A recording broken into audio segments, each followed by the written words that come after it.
ये भारतीय जनता पार्टी की जो सरकार है ना, दलित हो महिला हो, ये अत्याचार कर रही है। 12 साल से दलितों पे महिलाओं पे अत्याचार कर रही है। दलितों में सुरक्षा है कहाँ?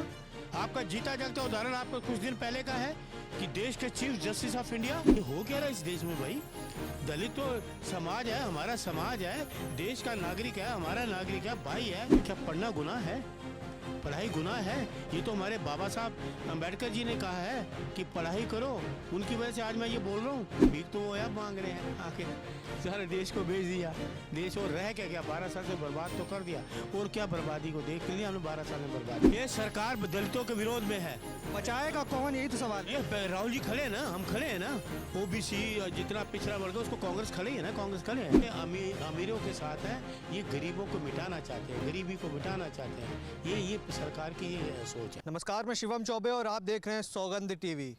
हरियाणा के अंदर जब एक आईपीएस अधिकारी अपने आप को गोली मार लेता है कथित तौर पर, तो कहीं ना कहीं सवाल खड़े होते हैं कि इस देश के अंदर क्या दलितों की यही इज्जत है कि एक सर्वोच्च पद पर बैठे जाने वाला व्यक्ति जो कि एक आईपीएस अधिकारी है, आईपीएस ऑफिसर है, इतनी पावर होने के बावजूद ऐसी कौन सी मजबूरियां रही होंगी कि उसने अपने आप को गोली से मार लिया? पर क्या कुछ कहानी इसके पीछे चल रही है? तमाम बातें की जा रही है कि सरकार की कोई दायित्व है कि सरकार केवल हवाबाजी और जुमलेबाजी करने के लिए इस देश के अंदर मौजूद है? सर, किस तरीके से देखते हैं एक आईपीएस अधिकारी अपने आप को मार लेता है और कहीं ना कहीं राहुल गांधी भी मिलने गए, उन्होंने बताया कि अपील करता हूं सरकार से कि कार्रवाई की जाए। अब तक कोई ठोस सबूत नहीं हाथ आया कि किस वजह से उन्होंने इस तरीके का कदम उठाया। क्या मानते हैं इसके पीछे? देखिए, ये भारतीय जनता पार्टी की जो सरकार है ना, दलित हो महिला हो, ये अत्याचार कर रही है। 12 साल से दलितों पे महिलाओं पे अत्याचार कर रही है।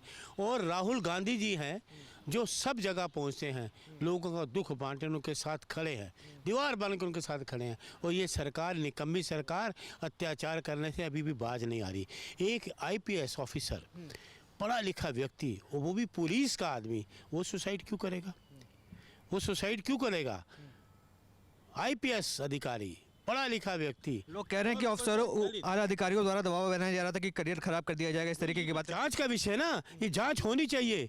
एक अधिकारी, आईपीएस अधिकारी अपने आप को गोली नहीं मार सकता।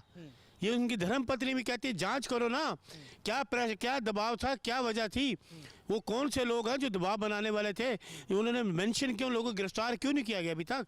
उनको गिरफ्तार करो ना, तुरंत गिरफ्तार करो। उसकी गिरफ्तारी के बाद पता चलेगा क्या है क्या नहीं।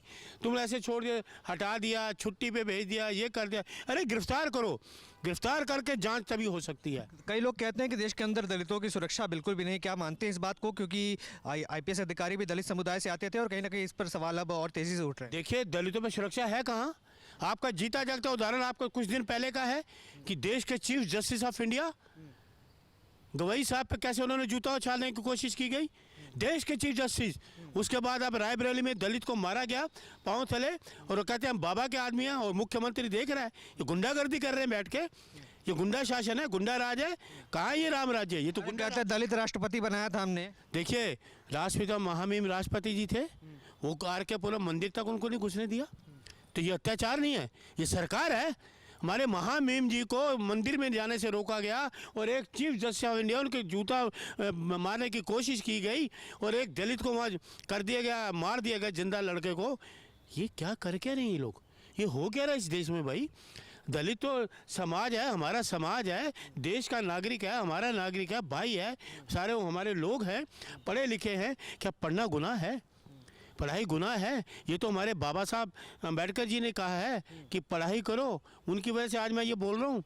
ये उनका संविधान है, उनके लोकतंत्र की हत्या के लिए मैं जो आज। पर ये सत्ता पक्ष ये सवाल खड़े करता है कि जो अपोजिशन है वो हमेशा युवाओं को भड़काने की राजनीति करता है, सड़कों पर उतार कर आंदोलन कराता, कभी पढ़ाई लिखाई शिक्षा की बात नहीं करता। शिक्षा की बात तो हम करते हैं, सारे जितने लोग शिक्षा से, ये तो अशिक्षित लोग हैं।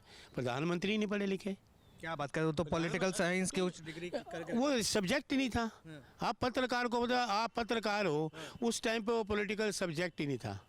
उसके बाद ये कहाँ पढ़े कोई पता नहीं। आते देश के लोग डिग्री मांग मांग के थक गए। चाय बेच बेच कर प्रधानमंत्री बने, इतनी मेहनत। हमने चाय बेचते देखा है, ना पीते देखा है, ना बनाते देखा, ना तपस्या करते देखा है, ना भीख मांगते देखा है। अगर वो चीज़ें भीख तो वो अब मांग रहे हैं आके। सारे देश को बेच दिया, देश और रह क्या 12 साल से बर्बाद तो कर दिया। और क्या बर्बादी को देख लिया हमने 12 साल में बर्बादी। युवाओं का रोजगार मिला नहीं। दलितों का संरक्षण कौन करेगा? अगर आप कह रहे हैं कि सरकार केवल अपर कास्ट को सपोर्ट करती है, बड़े लोगों को सपोर्ट करती है, तो कहीं ना कहीं दलित समुदाय समुदाय जो इस देश का अभिन्न अंग है उसकी सुरक्षा करने को कौन मैदान में उतरे? ये सरकार दलितों के विरोध में है। तो बचाएगा कौन, यही तो सवाल है। ये राहुल जी खड़े हैं ना, हम खड़े हैं ना। ओबीसी जितना पिछड़ा वर्ग है उसको कांग्रेस खड़े है ना, कांग्रेस खड़े है। मोदी जी कहते हैं मैं खुद ओबीसी समाज से आता हूँ। तो ओबीसी समाज से आते हैं, उनको पता तो है नहीं कहाँ, खुद ओबीसी तो है ही नहीं, वो खुद ओबीसी नहीं, उनको पता ही नहीं मैं ओबीसी हूँ। ओबीसी नहीं है वो, गलत कह रहे हैं, वो ओबीसी है ही नहीं। वो तो राहुल जी ने पार्लियामेंट में कहा था आप ओबीसी नहीं हो, आप हिंदू भी नहीं हो, कहा था ना राहुल जी ने। तो देश के लोगों को पता है किसी लिए भी ये गरीबों पे अत्याचार करने वाले हैं, गरीबों के पक्ष में खड़े होने वाले लोग क्या कार्रवाई की मांग करते हैं? ये अमीरों के साथ है, ये गरीबों को मिटाना चाहते हैं, गरीबी को मिटाना चाहते हैं। ये सरकार की ये सोच है। इस तरीके की मांग करते हैं दलितों का संरक्षण करने के लिए क्या कुछ अहम कदम उठाने पड़ेंगे सरकार? अरे आप ये बताइए, संरक्षण किया है इन्होंने?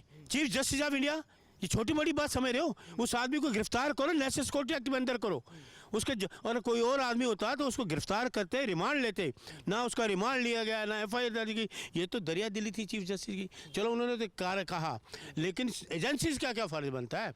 बड़ी बड़ी एजेंसी, पुलिस है, IPS, CBI है, इनका क्या बनता है कि चीफ जस्टिस ऑफ इंडिया, हमारे देश के चीफ, जो न्याय देने वाले, पूरे 140 करोड़ लोगों को भरोसा सुप्रीम कोर्ट पे, उसके चीफ पर ये जूते फेंकने की कोशिश की। कहाँ है सरकार? ये निकम्मी सरकार, ये कमजोर सरकार, ये डरपोक सरकार कहाँ है? उसको नेशनल सिक्योरिटी एक्ट में क्यों नहीं गिरफ्तार किया जा? ये छोटा मोटा मामला नहीं है। पूरे देश में लोग गुस्से में है, पूरा देश गुस्से में है, हर आदमी गुस्से में है, हर जाति लोग गुस्से हैं जितने भी हैं। एक तो उसकी जांच करो कहाँ है। फिर वो मार दिया, दलित को मार दिया, IPS, कितने बड़े मुद्दे 15 दिन के अंदर इतने बड़े बड़े मुद्दे हो गए। ये सरकार है हैं? कभी कहते जी जहाँ झुग्गी वहाँ मकान भी तोड़ दिए, झुग्गी भी तोड़ दी। तुम किसके साथ हो? किसकी तुम बताओ, किसकी मदद कर रहे हो? तुम सिर्फ अडानी अंबानी की मदद कर रहे हैं और किसी की नहीं। गरीबों को ख़त्म कर रहे हैं, घर उजाड़ रहे हैं, महंगाई बढ़ती जा रही है, बेरोजगारी बढ़ती जा रही है। तो क्या कुछ किया इन्होंने? कुछ किया 12 साल में? एक भी व्यक्ति को रोजगार दिया तो बताओ? एक भी व्यक्ति को रोजगार दिया तो बताओ? नहीं। आप देख रहे हैं सौगंध TV, सौगंध वतन की।